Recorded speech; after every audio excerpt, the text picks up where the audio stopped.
Hey guys, in this video, it's Omar and I have my good buddy Jacob here. And today we're going to be talking about best pieces of advice on what to focus on in business in 2024. And just wanted to bring Jacob on. Jacob's a good buddy of mine.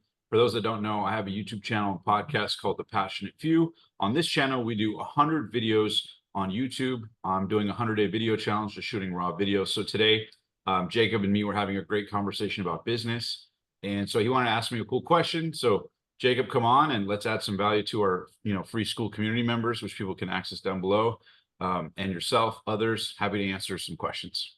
Yeah, man. Thank you, Omar. My question to you was, there's so many people right now, you're seeing Alex Ramosi online and about personal development, going into community branding. My question is, where should we focus our attention in 2024? If you're a business owner, if you're a hungry entrepreneur, just getting after, like, if there's that one thing that you would say, hey, do this the rest of 2024. Yeah, so I think a lot of people have different business models, right? Some people could be coaches and consultants. Some people could have agency models. Some can have brick and mortar. Some can have a hybrid of the two, done for you services, right? There's like a myriad of things people could be doing. The number one thing I think all people should be doing is creating content that builds community. And a lot of people are talking about this. You have Hermosi talking about community, right? Sam Ovens, people who created SKOOL.com. For those that don't know, SKOOL.com is a community-based platform where you can get people in there for free or paid.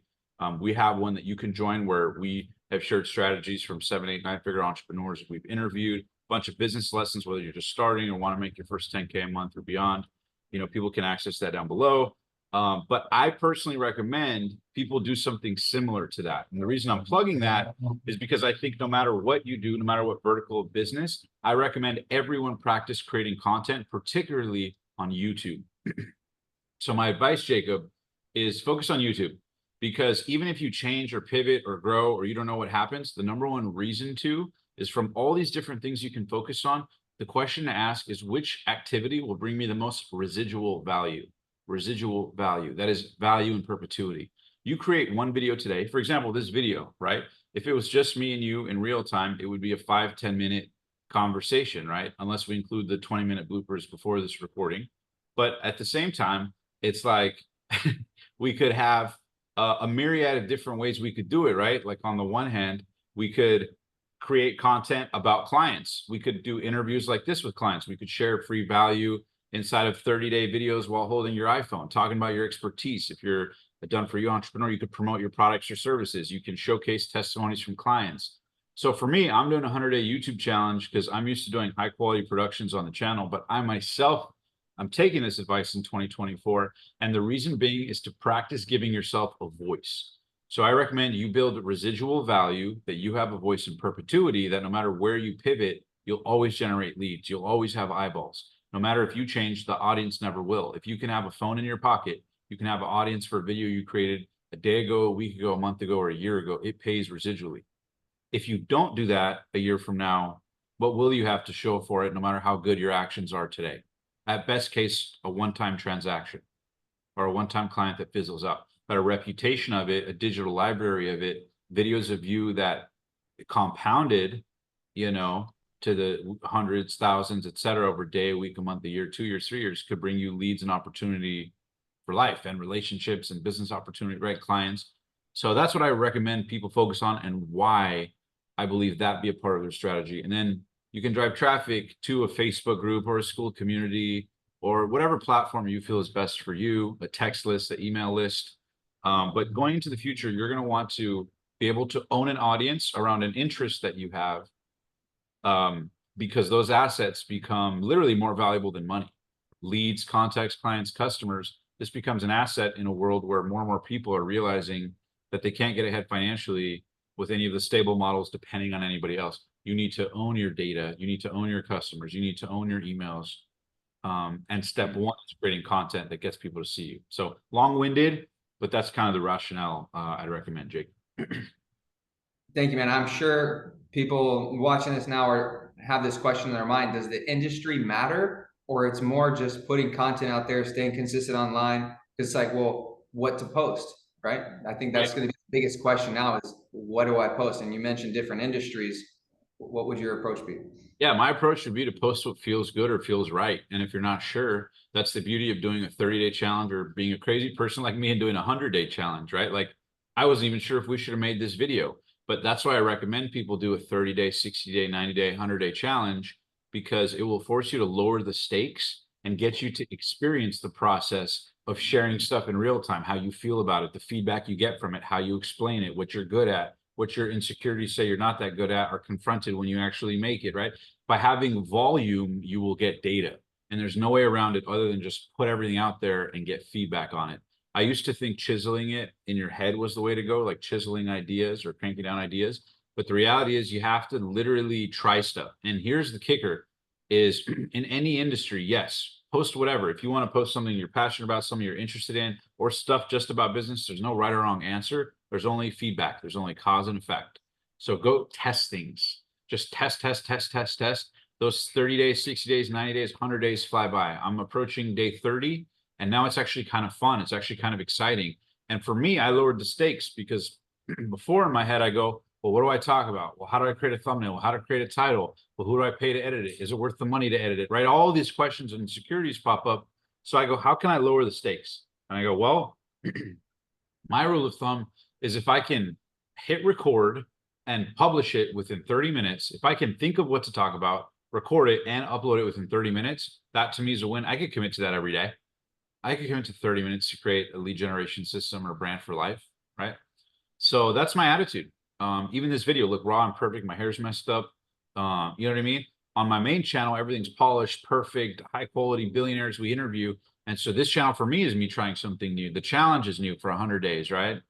In the SKOOL community that people can join, we have challenges in there for entrepreneurs that want to grow or get the first client or expand or hop on calls with us to learn more about the stuff we do or ways we can help you guys. Right? So there's so many different ways that we could serve people or you could serve people. But at the end of the day, you got to try things.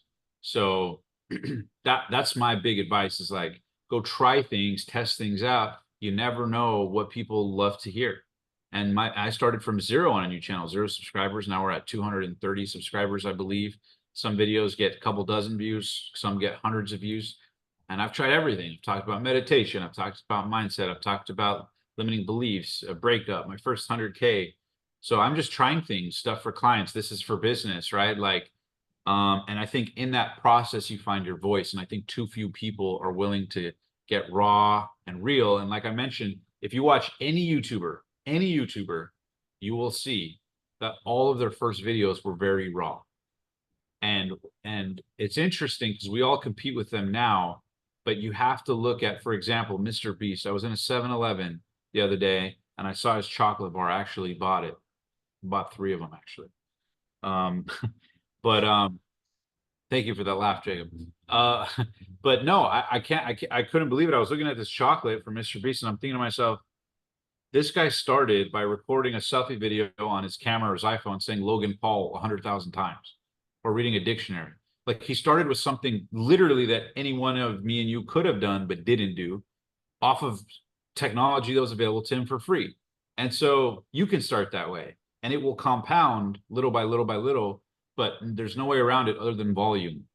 And so you have to make it as easy as possible. Because if I say do 30 videos, you go, there's a lot of different levels, right? 30 videos could be like, oh my God, 30 high production videos. What do I talk about? How does it look? What about the editor? What about, or you can go, oh, I can, like me, oh, I can just click record with a buddy, have them on Zoom, talk about something, record something on my phone in 30 minutes, put a title on it, no thumbnail, and just upload it. And then in the description, hey, want to learn more? Hit me up here. Like that, get over the anxiety of YouTube, get a momentum and confidence going, find your voice, try things, experiment, be imperfect on a bad hair day, on a good hair day. Like the more you can do that, the more you build a callus and a confidence for content. So that's what I would recommend people do and focus on no matter of industry, Jake, especially in the beginning. 30 days flies by, but those lessons will last a lifetime in your business. Wow, man. Yeah, I think that's great. It boils down to one word, right? Attention. So what you're saying is if we can start with YouTube, and what I'm noticing YouTube long form content, attract the attention regardless of what you're doing, just get it out there, start posting. From there, it can expand and spiderweb into leads, into breaking it up to short form content for Instagram and YouTube Shorts and all this other stuff. But you're saying just start with YouTube. Don't even have to pick anything, just start posting. Yeah. And chances are, if you've been thinking about it, you want to. If you're inspired to talk about a client win, do that. If it's one little strategy, one little idea, if it's how you got your first client, if it's how you made your first check, if it's lessons you learned from Grant Cardone, our mentor, it doesn't matter. Literally, whatever is inspiring to you. I actually recommend people start with something they enjoy, just like with reading. People go, well, how do I commit to read a book? Read something you like, read something you're interested in. Talk about something you were talking about anyways. Chances are we all talked for at least 10 minutes today, right? So just press record while you're talking about that stuff. Do your best to find an angle you like, or clothing you like, or a way you like to distribute it. Have a friend hop onto whatever it takes and just get it out there. And I think that's the best way to build momentum. And you're noticing more and more people, the Alex Hormozis, the Gary V's, getting more and more raw. More of their content is getting less produced. And in a world where everyone's overproducing and competing on that, people are realizing it's hard to find editors. It's hard to afford them, right? Like, it takes a serious mindset. Take back control and realize people are after authentic value. In a world of high quality edits, authenticity is what people are craving. And the sooner you start that, the sooner you'll attract your people and your tribe, your customers. And that's how I'm looking at it, man. And that's what I'm super excited to focus on myself. Thank you, man. And how did you say people can be part of your group with Yeah. holding each other accountable? Yeah, exactly. So we have an email newsletter. They could text, opt in, or we have a free school community. We have a bunch of free resources, and I have all my free social media links down below. Instagram is Omar_the Rockstar, or just search my name, Omar Alatar, on Facebook. We also have Omar the Rockstar on Twitter. All the links are down below, and they can learn more. But yeah, hope this helped, Jacob. And if you have any other questions, happy to help. Otherwise, Great yeah, advice, man. No, I appreciate it. This was awesome. awesome, bro. Appreciate you, and hope you guys at home are watching. Share this with a friend if you thought it was valuable. Make sure to like, comment, subscribe, ask questions down below if you want us to answer. And until next time, chase those dreams. And if you want it, prove it. God bless.